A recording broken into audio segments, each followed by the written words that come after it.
Welcome to China Events, I am Jason.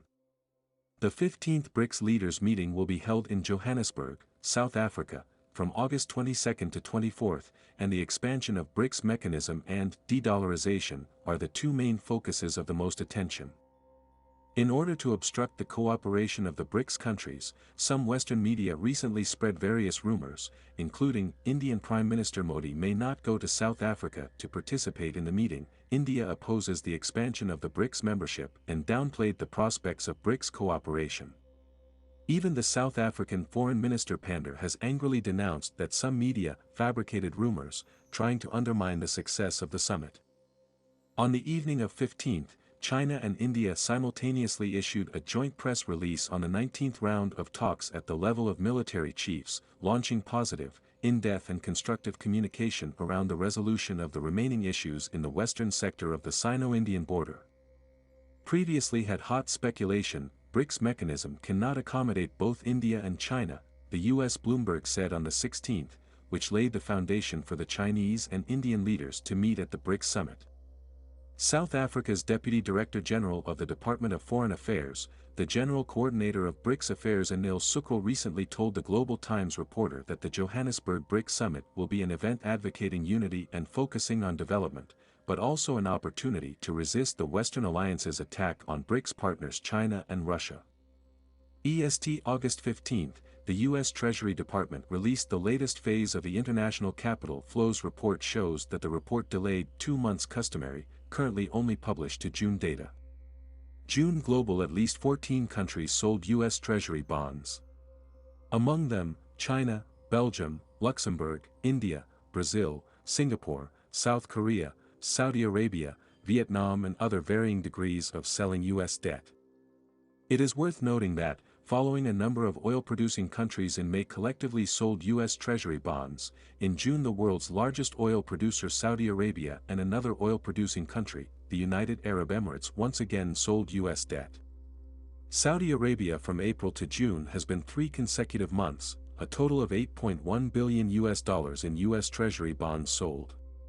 And from a longer period of time, the current Saudi Arabia's U.S. debt holdings have fallen from the peak of $184.4 billion 2 years ago to a low of $108.1 billion. The Saudis have accumulated a net sell-off of $76.3 billion U.S. debt, the cumulative net sell-off ratio of up to more than 41%.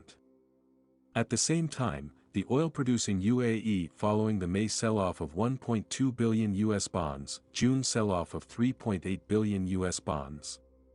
This shows that the world's major oil-producing countries are collectively set off a wave of U.S. debt selling. It is also a key signal of the ongoing de-dollarization of oil-producing countries. More noteworthy is that this U.S. Treasury Department International Capital Flows report, a striking phenomenon is that China, India, Brazil, the 3 BRIC countries in June collectively sold U.S. Treasury bonds. And as of August 16, a combination of multiple sources indicate that the BRICS countries anchored to the physical gold of the new currency or will soon come out in the near future. And there are already more than 40 countries that want to join the BRICS. Among them, including Saudi Arabia and other major oil exporters. The BRICS countries as well as Saudi Arabia and other oil countries at the same time before the sale of U.S. debt is a further illustration, more and more countries are for the de-dollarization of the layout.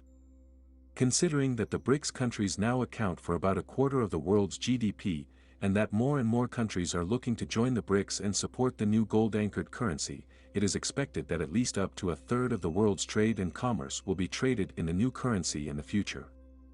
In particular, it may cover extensive trading in the world's leading commodity, oil.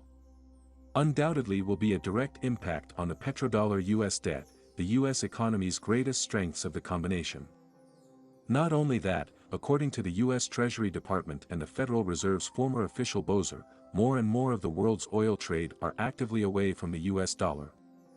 Just after India, the world's 3rd largest importer of crude oil, has used the yuan to purchase some of its international oil, people are witnessing the dusk of the petrodollar and the dawn of the petrodollar.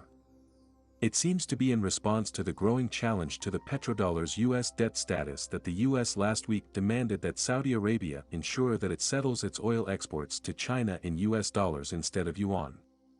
And the US also wants Saudi Arabia to produce more oil. Obviously, this is an unreasonable demand for currency and oil production capacity, and a reflection of dollar hegemony. However, through Saudi Arabia's sharp sell-off of US debt, and according to US financial analysts Zero Hedge, the Saudis have already settled some of their oil transactions in yuan. And Saudi Arabia is continuing to cut oil production at the same time, also repeatedly declared or will be in the future at some time to end its in the 1970s, and the United States signed the petrodollar agreement, no longer accept the United States to dictate, continue to economic and trade and currency of the eyes of the East, and hope to join the BRICS, and to support the anchoring of the gold of the brand new currency to see.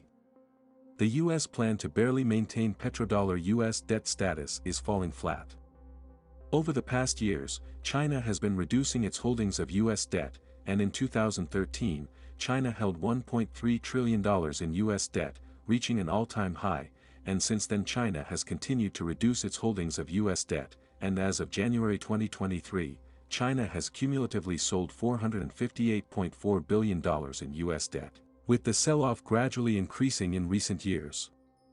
It is worth mentioning that, according to the latest report released by the World Gold Council in August, China's total gold imports in the first half of this year reached 792 tons, a substantial increase of 400 tons over the same period last year.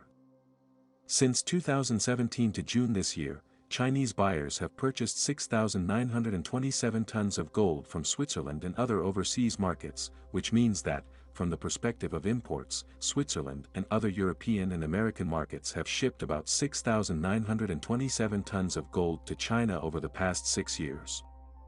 Meanwhile, at the level of gold reserves, China has increased its gold reserves by a total of about 188 tons for 9 consecutive months from November 2022 to July this year, bringing them to 2,136.5 tons. Breaking the 40 consecutive months since July 2019 when gold reserves remained dormant at about 1,948 tons. This means that China has huge scope to replace dollar-based assets such as U.S. Treasuries with gold reserves.